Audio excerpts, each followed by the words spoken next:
한 사람을 앞서 보내셨으며 요셉이 종으로 팔렸도다. 그 발이 착고에 상하며 그 몸이 쇠사슬에 매였으니 곧 여호와의 말씀이 응할 때까지라. 그 말씀이 저를 단련하였도다.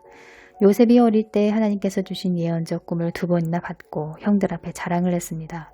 형들은 요셉을 시기하였고 그를 애굽에 팔아넘기죠. 요셉은 하나님을 경외함으로 보디발 아내의 성적 유혹이라는 시험에 자신을 내어주지 않았지만 오해를 받고 감옥에 수감됩니다. 이 모든 과정들이 하나님께서 요셉의 마음을 단련하기 위해 허락하신 일들이라는 것입니다. 하나님께서 요셉을 사용하시려면 먼저 그의 성품을 다듬을 필요가 있었기 때문에 허락하신 시험입니다. 성품을 다듬기 위해 고통도 허락하시고 시련도 허락하시며 고난의 풀무불에 넣었다가 담궜다가 이렇게 다양한 방법으로 우리의 마음을 단련하십니다.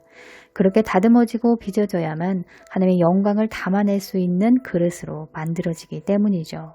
하나님의 영광을 아무나 담아낼 수 있겠습니까?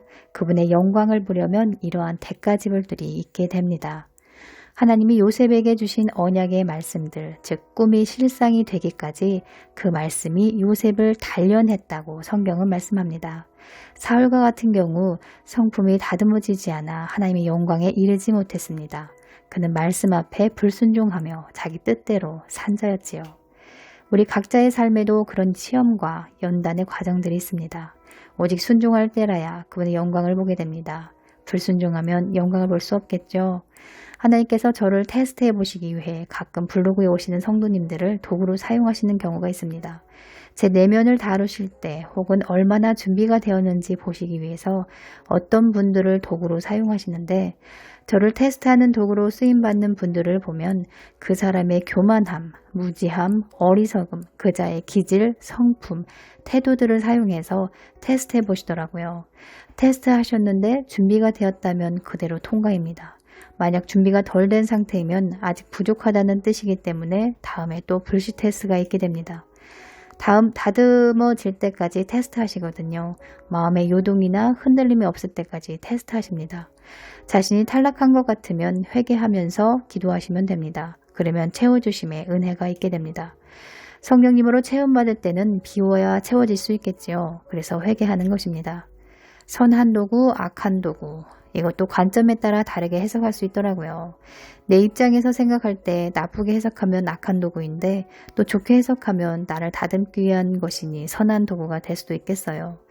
누구나 이런저런 도구로 쓰임받습니다. 우리는 그저 하나님의 도구일 뿐입니다. 내 생각에 옳다 생각했지만 상대방과의 마찰, 다툼, 시비가 붙었을 경우 남을 대적하고 공격하는 도구로 쓰임받는 것은 아닌지를 돌아보아야 합니다. 자신의 어떠함을 빨리 깨달아야 합니다. 깨닫지 못하면 비슷한 일들로 인해 계속 시비가 붙고 다툼이 일어나며 그런 행동들을 계속하기 때문이죠. 깨닫는 게 얼마나 중요한지요. 깨닫는 마음이 있어야 합니다. 깨달아야 고침받을 수 있고 참 회개 곧 돌이킴이 있으니 말입니다.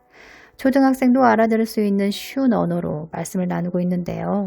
듣는 게 깨닫는 마음이 없는 분들은 들어도 무슨 말인지 이해를 못하시는 것 같더라고요. 너희가 듣기는 들어도 도무지 알지 못한다는 말씀이 생각났는데 보는 눈, 듣는 귀, 깨닫는 마음이 얼마나 중요한지를 실감하게 됩니다. 다윗은 하나님 앞에 늘 회개하며 자신의 마음을 토로하고 하나님만을 의지하며 의를 위한 삶을 살았습니다. 나의 방패는 마음이 정직한 자를 구원하시는 하나님께 있도다. 마음이 정직한 자란 의의 길을 그 따라 걷는 자, 순종의 삶을 사는 자, 하나님 앞에 거리낌이 없는 사람을 정직한 자라고 합니다.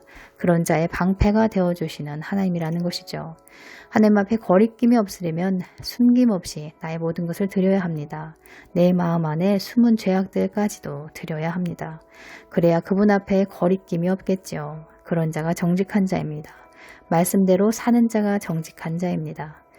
불순종한 자는 스스로가 하나님을 거부하고 밀어낸 상태이기 때문에 보호막이 걷어진 상태가 됩니다. 사람이 회개치 아니하면 저가 그 칼을 가르시며 그 활을 이미 당겨 예비하셨도다.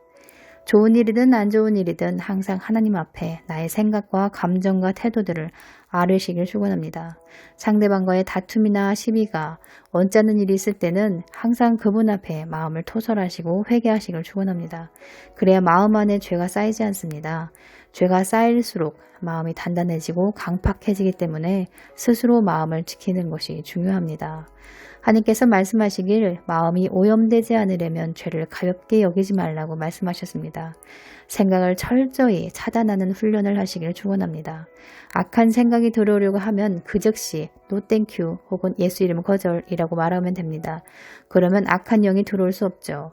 그러나 조금이라도 시간을 지체하게 되면 마음으로 이미 들어온 상태이기 때문에 회개해야 합니다. 매일의 삶이 그냥 평범한 일상인 것 같아도 하나님의 인도하심이 있습니다. 나의 어떠함을 상대방을 통해 보게 하시니 정신 차리고 깨어서 지켜보시길 축원합니다. 상대방의 문제가 아니라 그 문제나 사람을 통해서 나를 보게 하시는 것입니다. 그러니 원망하지 말고 상대방을 탓하지도 말고 자신을 돌아보며 회개할 것은 회개하고 교정해 주십사 기도하며 내면을 아름답게 가꿔 가시길 주의 이름으로 축복합니다. 날마다 세마포를 빨아 입으시기를 축복합니다. 감사합니다.